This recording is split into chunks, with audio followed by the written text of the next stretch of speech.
Halo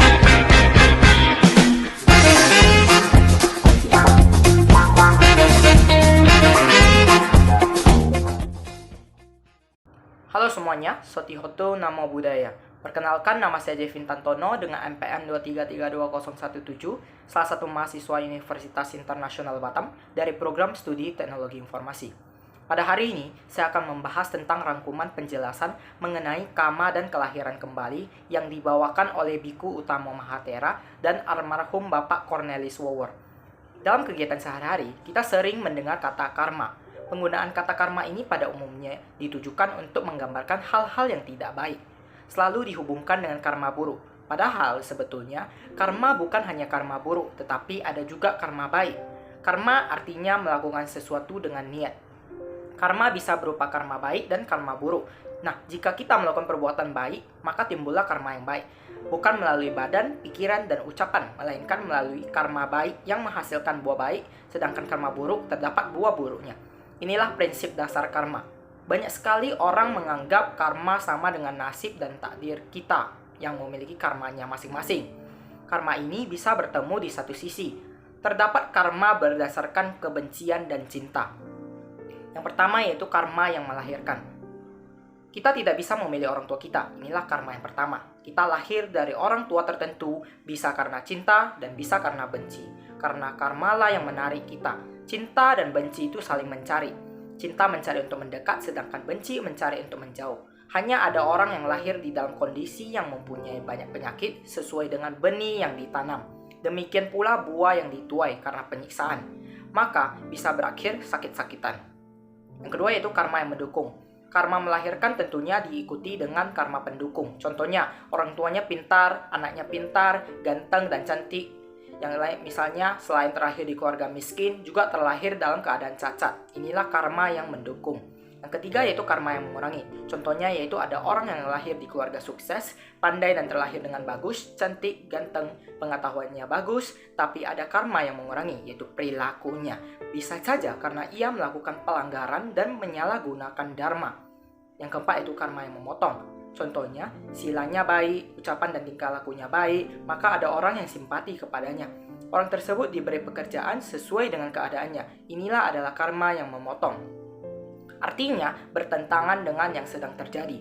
Apa yang terjadi saat ini, itulah yang menentukan karma kita. Jadi, karma bukanlah nasib. Karma bisa diperbaiki dan diubah dengan melihat fungsi karma. Karena karma adalah niat berbuat. Perbuatan itulah yang paling penting. Karena karma ada pengaruhnya dalam kehidupan. Artinya, perbuatan yang kita lakukan dengan ucapan, pikiran, dan badan mengubah jalan hidup kita. Kejahatan dengan ucapan dan badan mudah dihindari, tetapi kejahatan dengan pikiran itu sangat sulit kita hindari. Oleh karena itu, pikiran adalah pelopor dari segalanya. Semua yang kita ucapkan maupun lakukan, semuanya berasal dari pikiran. Kita harus mengembangkan pikiran yang positif setiap saat. Bagaimana caranya? Kita bisa mengisi pikiran kita dengan kata-kata baik, misalnya mengucapkan semoga semua makhluk hidup berbahagia.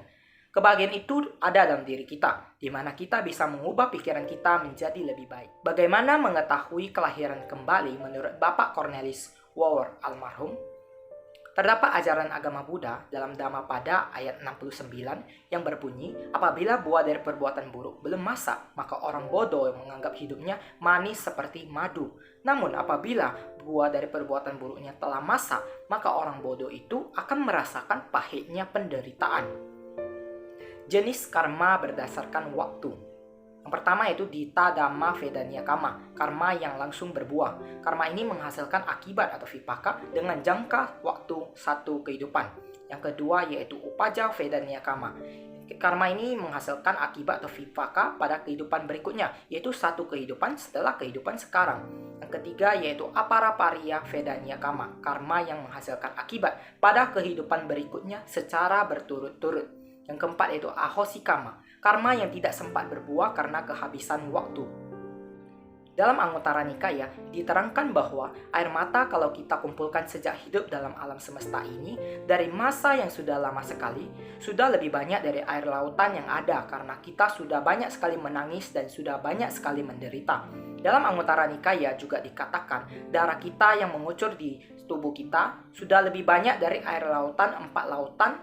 Bisa dibayangkan berapa banyak kita hidup di dunia ini. Sang Buddha mengetahui ini karena beliau memiliki kemampuan untuk melihat kehidupan-kehidupan masa lampau. Kembali kepada ayat orang bodoh dalam pandangan Buddhis adalah orang yang tidak mengerti kehidupan masa lampau, termasuk orang yang dikuasai loba, dosa, dan moha. Ada 3 positif, yaitu metta, cinta kasih, karuna, kasih sayang, dan pana, kebijaksanaan. 4 cara mengetahui kelahiran kembali. Yang pertama yaitu lewat indigo. Indigo itu adalah orang yang mempunyai kemampuan lebih dalam hal indera keenam. Beberapa indigo mengetahui kelahiran lampaunya dari dirinya maupun orang lain. Indigo dapat mengetahui kapan seseorang meninggal. Yang kedua itu kemampuan meditasi. Kelahiran kembali juga dapat ditelusuri oleh seseorang yang mempunyai kemampuan meditasi dalam kehidupan masa lampaunya, sehingga kelahiran saat ini mampu mengingat kelahiran lampaunya. Biasanya kemampuan ini dimiliki saat kecil. Kemampuan ini sering hilang seiring bertambahnya usia. Yang ketiga yaitu lewat hipnotis regresi.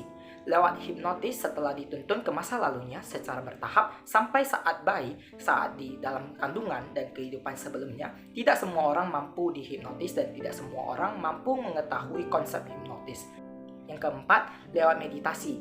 Pertama-tama, meditasi mampu melihat kehidupan masa lampaunya melalui meditasi samatha yang dilanjutkan dengan meditasi vipassana. Perbedaan antara karma dan kelahiran kembali merupakan hal yang saling berkaitan di mana apabila kita melakukan perbuatan baik, maka akan berbuah karma baik, dan apabila kita berbuat buruk, maka akan berbuah karma buruk. Oleh karena itu, perbanyaklah berbuat baik untuk mengumpulkan kebajikan sehingga kebahagiaan itu akan datang pada kita. Sekian rangkuman penjelasan dari saya. Akhir kata, Sotihotu Namo Buddhaya. Terima kasih.